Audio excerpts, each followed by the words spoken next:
ইতালির রাজধানী রোমে নোয়াখালীর এক পরিবারের ৩ জনকে কুপিয়ে হত্যা করেছে দুর্বৃত্তরা।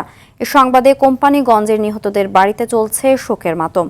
আশপাশের প্রতিবেশী ও নিহতের আত্মীয় স্বজনরা বাড়িতে জমায়েত হয়েছেন। ঘটনার সংবাদ পেয়ে সকালে নিহত কামালের গ্রামের বাড়িতে আত্মীয় স্বজন ও প্রতিবেশীরা ভিড় করতে থাকেন। এ হত্যাকাণ্ডের তদন্তপূর্বক সঠিক বিচার ও দোষীদের ফাঁসি দাবি করেছেন নিহত কামালের বাবা। ইতালির সময় রাত ৯টার দিকে রোমের পশ্চিমাঞ্চলীয় অরেলিও এলাকার ভিয়া মন্টিগ্লিও সড়কের একটি আবাসিক ফ্ল্যাটে এ ঘটনা ঘটে।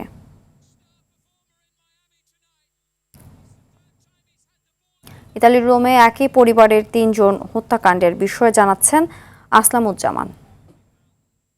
ধন্যবাদ আপনাকে। যে বিষয়টি মূলত জানতে চেয়েছেন যে আসলে এই ঘটনার পরেই কিন্তু সমগ্র ইতালিতে প্রবাসী বাংলাদেশিদের মাঝে কিন্তু একটি শোকের ছায়া নেমে এসেছে। কিছুদিন আগেও কিন্তু ইতালির ভেনিসে এমন একটি ঘটনা ঘটে।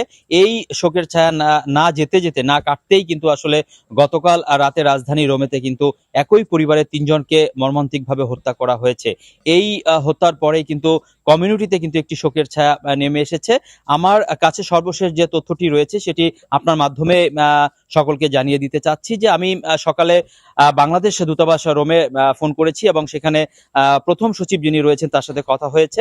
তার মাধ্যমে যে বিষয়টা জানতে পেরেছি যে এখানে প্রবাসী বাংলাদেশি এবং বাংলাদেশি কি সংশ্লিষ্ট আছে কিনা সে বিষয়ে কিন্তু তারা তদন্ত করছেন এবং সার্বক্ষণিক কিন্তু আসলে যদি কোনো তথ্য পেয়ে থাকে তাহলে কিন্তু প্রশাসনকে তারা অবহিত করবে এমনটি কিন্তু জানিয়েছেন। তবে আজ স্থানীয় সময় দুপুরে কিন্তু ইতালির প্রশাসন রোমের প্রশাসন কিন্তু তাদের ভেরিফাইড ফেসবুক পেজে কিন্তু আসলে একজন ভিকটিম বাংলাদেশি শাহাদাত নামের কিন্তু সেই ভিকটিম ধারণা করা হচ্ছে তার ছবি কিন্তু আসলে প্রকাশ করেছে নামসহ এবং সেখানে একটি টেলিফোন নাম্বারও দেওয়া হয়েছে। যদি এই ব্যক্তির সম্পর্কে কারো কাছে যদি কোনো তথ্য থেকে থাকে এবং এই ব্যক্তির সন্ধান যদি থেকে থাকে তাহলে কিন্তু আসলে প্রশাসনকে জানানোর জন্য কিন্তু সকলকে অনুরোধ করেছেন। আরেকটি বিষয় আমি জানিয়ে দিতে চাচ্ছি যে আসলে দিনে দিনে কিন্তু প্রবাসী বাংলাদেশিরা কিন্তু ইতালিতে বিভিন্ন ধরনের এই ধরনের কাজে লিপ্ত হচ্ছে এবং একাধিক একাধিক কাজে কিন্তু এই ধরনের